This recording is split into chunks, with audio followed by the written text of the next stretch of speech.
let's say this does really go through and every buyer now doesn't have representation. They're going straight to the listing agent and the listing agent is not really representing them. They're just writing up the offer, but they're on their own. A year or two after that, there's going to be a lot of lawsuits similar to sellers suing NAR in this settlement. But now it's going to be flipped to where buyers are going to be suing the system saying we need representation, but we don't have representation. Nobody wants to represent us because they're not being paid to represent us. So we're on our own and we don't know what the heck we're doing. That lawsuit is gonna happen years after if things go that way. That's what I feel is gonna happen.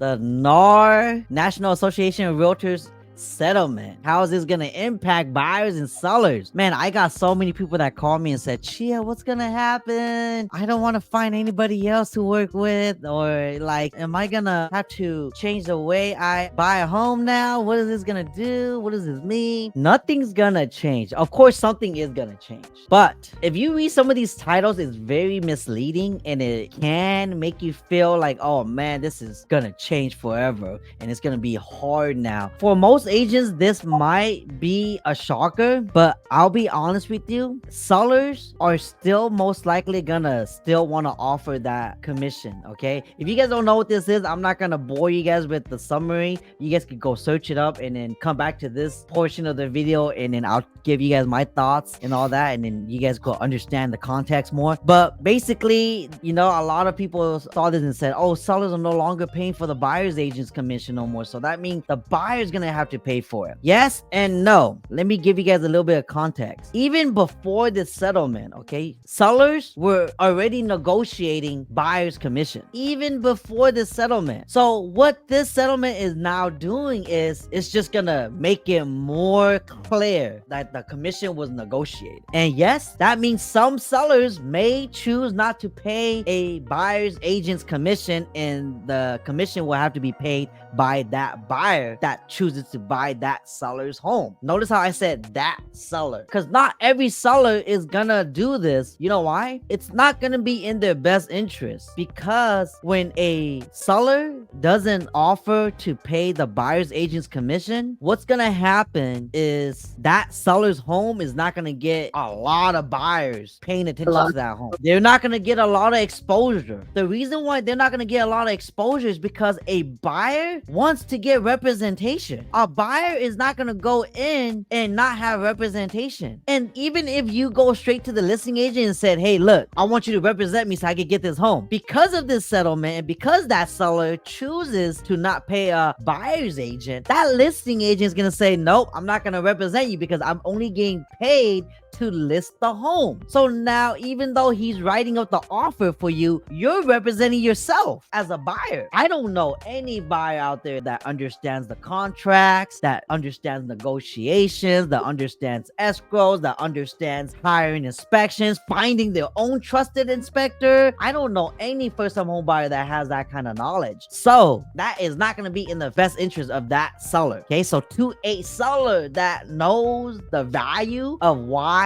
they need to still compensate the buyer's agent is because they want maximum exposure. Because what does every seller want, Charles? What you just said, maximum exposure. They want to sell their house. They want to sell their house. And why would they shoot themselves in the foot? I mean, for example, if you go online and search up FSBO, which is for sale by owner, those homes sit on the market. The reason why those homes sit on the market because they represented themselves. They don't have maximum exposure. They end up selling it for way less because an investor calls them and says, I notice your home is sitting on the market and nobody's buying it. I'll buy it at a discount. So that's what that seller is basically saying, is that I don't want to really sell my home. I'm entertaining every offer. I'm testing the waters. So you know what? Even though my home is worth $500K, I'll let it go for $400K. That's what you're really saying when you don't have representation. You're going to get taken advantage of. That's really what it is. And now, let's say every seller, worst case, let's say every seller does this now and every seller doesn't offer. What are you going to do now? Well, as a buyer, your agent could still write to request a credit from the seller. Kind of like that credit that's going towards your closing costs. The buyer's commission now is going to be part of your closing costs. And you could always have your agent still be able to negotiate and request a seller credit from a seller. And that's probably what's going to happen if it does go that route. And guess what? We're right back to where we started. Yeah. Better yet, what I think is going to happen is, let's say this does really go through and every buyer now doesn't have representation. They're going straight to the listing agent and the listing agent is not really representing them. They're just writing up the offer, but they're on their own. A year or two after that, there's going to be a lot of lawsuits similar to sellers suing NAR in this settlement. But now it's going to be flipped to where buyers are going to be suing the system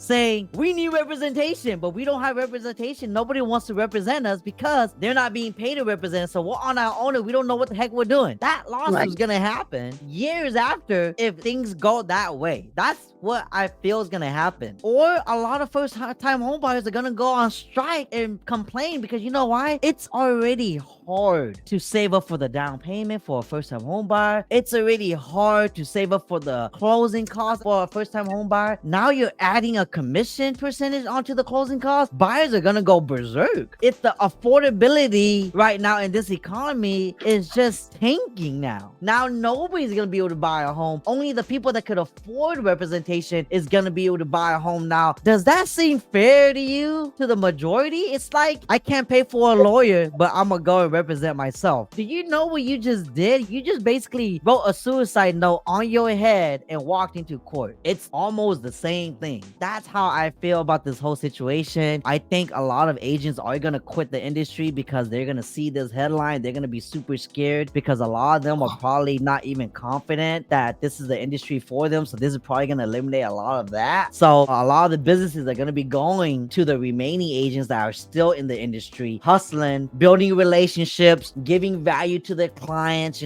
serving the clients first before their pockets. Business is going to be the same as usual. As a matter of fact, business might be even more boomier for those agents that are still in the industry. That's how I feel is going to happen. So as a buyer, as a seller, I don't think you guys have to worry much about this because again, for the longest, sellers and listing agents have been going back and forth negotiating buyer's agent already before the settlement. It's just that now there actually has to be a form that a buyer might have to sign with their buyer's agent that says they're being represented now. And that's also a good thing for agents because let me tell you this, okay? As an agent for over 8 years now, sometimes I don't make my buyers sign that representation form. Here's why. It's very awkward to go to a buyer that I just met today and say, hey, look, before I can work with you, sign this. It's kind of awkward. Call me old school, but I'm the type of person to where I kind of like to do the handshake style. If you shook my hand and you trust me, I trust you,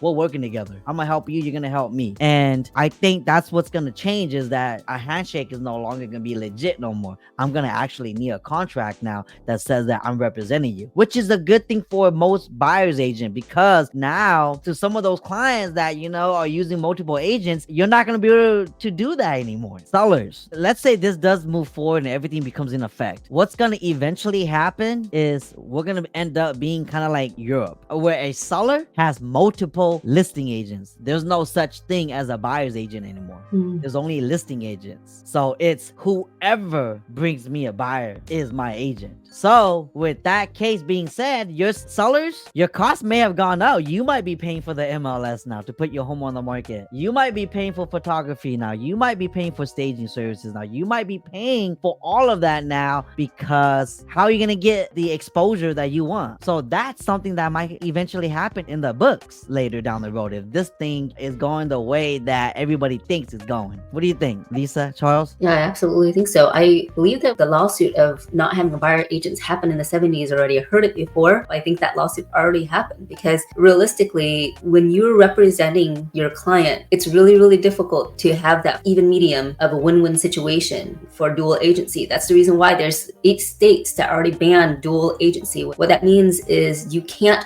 be representing the seller and representing the buyer at the same time. It's kind of like when you're going to court. You can't really represent 2 people who are opposing each other. In real estate, it's a little bit different because 2 people may not be opposing each other. We're trying to come to an even medium and a fair situation. But realistically, when an agent is representing one party, they want the most for that person. So if the listing agent is representing the seller, then they want the most for the seller. How can they want the most for the seller and also want the most for the buyer as far as closing costs and all the other stuff, right? And again, there is that gray area where it's like, hey, it's a win-win for everybody. Hey, if you increase the purchase price, this seller gets this, you get Mr. Buyer get that. Sure, in a perfect world, that makes sense. But unfortunately, not everybody can operate that way. This, I think, is going to bring in more professionalism in the industry, as it should have to begin with. Now it's got to be negotiated. It's like sellers out there understand that even with this situation, cushion for the fact that, hey, if you're not willing to pay for the representation for the buyers to come in, like Chia said, nobody's going to want to do that job because agents still have to support their family. If that's the case, if you're not open to that, you're possibly losing 25, 30, 40% off of what you could have sold your home off of just an additional 3% to pay somebody to make sure that the party is one fair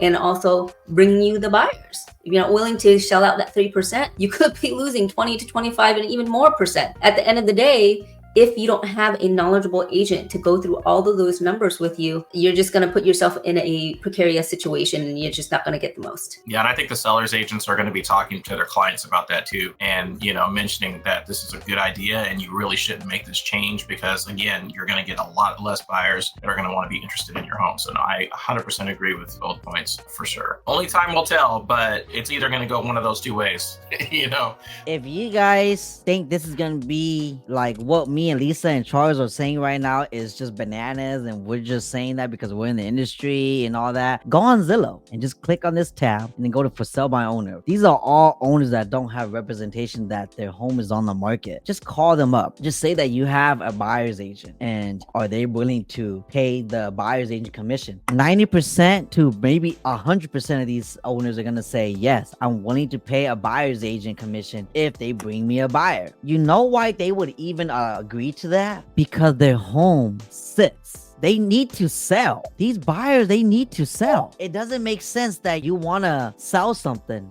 regardless of it's a home or an item or whatever, and you don't want maximum exposure. That's just bananas. I would recommend you guys do that. Go on Zillow and just call up a seller on there and then just ask. They're going to offer it. It's not going to change much. That's really what I'm trying to say here, okay? If you guys haven't already subscribed to the channel, if you guys haven't already liked this video, share with your friends and family. And, we're going to let you guys go, okay? Chi fams, thank you.